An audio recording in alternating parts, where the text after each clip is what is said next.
Hey everyone, Tara here of the Plaza team with Coldwell Banker in Manalapan. I hope you are all doing well today. Our tips video is for sellers. So if you are thinking of selling your home, pay attention. Tip number one, first and second time home buyers out there are looking for more turnkey ready homes. A turnkey ready home should have pretty much everything done, all of the repairs made, all of those bells and whistles, like, the upgrades in the kitchen, nice kitchen counters, nice hardware and cabinets. It should be clean and fresh, inviting. The landscaping should be on point. Those types of things are what a lot of first time and second time home buyers seem to be looking for in today's market. Now, it's very demanding and it's certainly a lot of work on your part as a seller to get your home in these conditions and get it ready in some cases.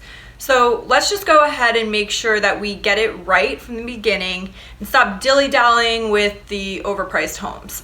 A lot of buyers won't even look at those overpriced homes that are on the market. Tip number two, which brings us to tip number two, price it right from the start. If you do this, you will generate immediate interest in your home. The most showings that you will get on your home will come from the first 3 weeks of it being on the market. That's when it's fresh and it's the most exciting. After about 5 to 7 days, that's when you'll notice showings are just going nuts. And there's a good reason for that. With the internet age that we're in, what's great about it is that when we put your listing on the market, we're exposing it to millions of buyers around the world who may want to buy your home. And in doing so, we are going to generate a lot of interest in your home right away. It may take a few days to get it all out there completely, but with the right agent, they will ensure that it is blasted all over the place, including every social media outlet you can think of, targeting the specific demographics and audiences that will be most attracted to your home. Once that happens, sit back and relax as you get all the showings in if your home is priced right. If it's overpriced, people won't even look at it. Just being real with you on that. Today's market is not the same as it was this time last year, so just get that out of your head and you won't be disappointed. We are in a stable market right now, gearing up very much towards a buyer's market. So that brings us to tip number three. Be prepared to negotiate. If you have a home on the market and you price it at, say, $300,000, and your bottom line is that you want to walk away with $300,000, then it may not be the right time to sell, or you need to change your mindset a little bit. Because if you aren't willing to negotiate on your price at all, then there's not going to be the buyer for your home. We hear so many times from people that are looking to sell, well, you know what, that's okay, we're just gonna wait for the right buyer. Okay, well, tell me this. If you were in the market shopping for your new home, you found the home that you want, everything's perfect, because obviously after selling your home, right, you're moving somewhere else. Okay, so you find your home, you like it. What happens after you find the home you want and maybe you're upgrading from a $300,000 home to a $500,000 home? But what happens if that home that you found is priced at $510,000 and you can only offer the sellers $500 and they won't budge? How would that affect you? And what would you do in the same situation?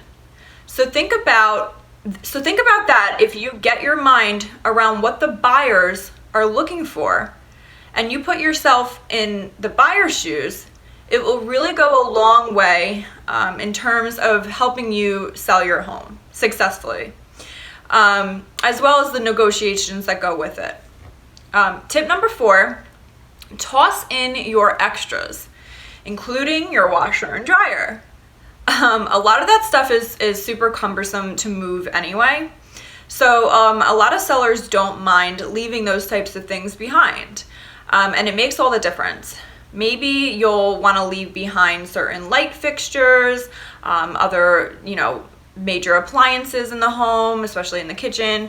If you have a large yard, maybe leave behind the mower.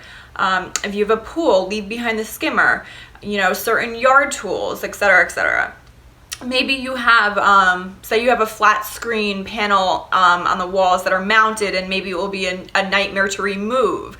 So if you leave that kind of thing, those kind of things behind, people are going to walk in, they're going to say, oh my God, I love this home. It's clean, right? It's priced right.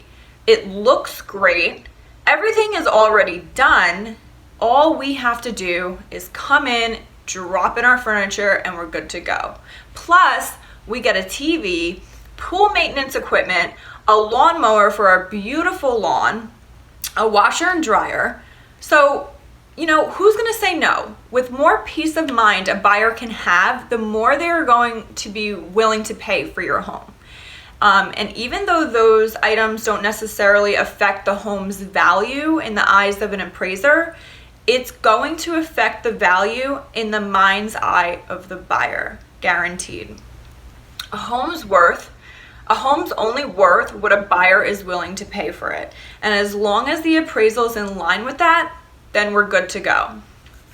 Tip number 5, clear the clutter and depersonalize your home. Yes, we don't want to see your family history. This is absolutely critical. When buyers walk into a home, they don't want to walk right in and walk right back out, right? With all this clutter, and if it, maybe doesn't smell too nice, they're automatically on to the next. So that's how the buyers think. What would you do if you walked into a home and there was clutter everywhere? Maybe the linen closets were just overflowing. It didn't smell too nice. Maybe there was animal hair all over the furniture. I mean, I love animals, but it's not a good look. There were family pictures everywhere, all over the walls. It's a no-no. Buyers want to focus on their home living here, not your home and your family history, and definitely not on the smell or on the clutter. So work with your agent to make sure everything is clear. You have a nice neutral palette to work with. Everything looks as sharp as possible to bring in the most buyers and to make the best first impression. Tip number 6, appeal to more buyers.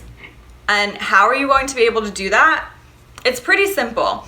You want to grab your to-do list that, every seller has for their home and complete that to-do list before putting your home on the market.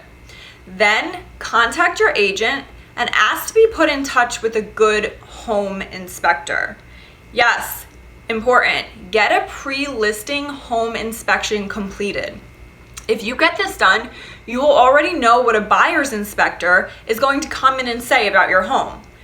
If you've already done this part of the process for them and you already made those repairs and you save the receipts to show them, it will be another incentive for buyers to really, really want your home as opposed to others on the market, and it will sell quick. It doesn't matter if it's a seller or a buyer's market, your home will become popular and it will sell, especially if it's priced right. Tip number 7, upgrade where it counts most. Not all upgrades are going to improve your price. Not all upgrades will get you a dollar for dollar return. Some won't even get you a return. So make sure that you focus on where it counts. Talk to your listing agent about that. They can definitely point you in the right direction. You normally want to have this conversation maybe 12 months in advance of whenever you plan on selling.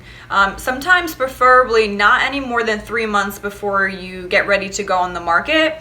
So this way you have enough time to get those projects done, completed. And the upgrades that will count most, of course, are typically, we would say, the kitchens, bathrooms, floors and fixtures that you have in your home. Make sure all that stuff is looking good. The kitchen stuff, like the quartz, the granite or Corian is great. If you already have that done, then start to look at the cabinets. Maybe do your cabinets have nice hardware? These are simple things that we can make quick fixes to. Make sure the hardware is complementary to the color palette of the granite, the cabinets themselves and the fixtures that you've selected. Make sure it all coincides. And yes, fixtures do help to sell a home, because when everything looks really fresh and new and they have that nice luster, people will be drawn to your home and be ready to move forward on the sale.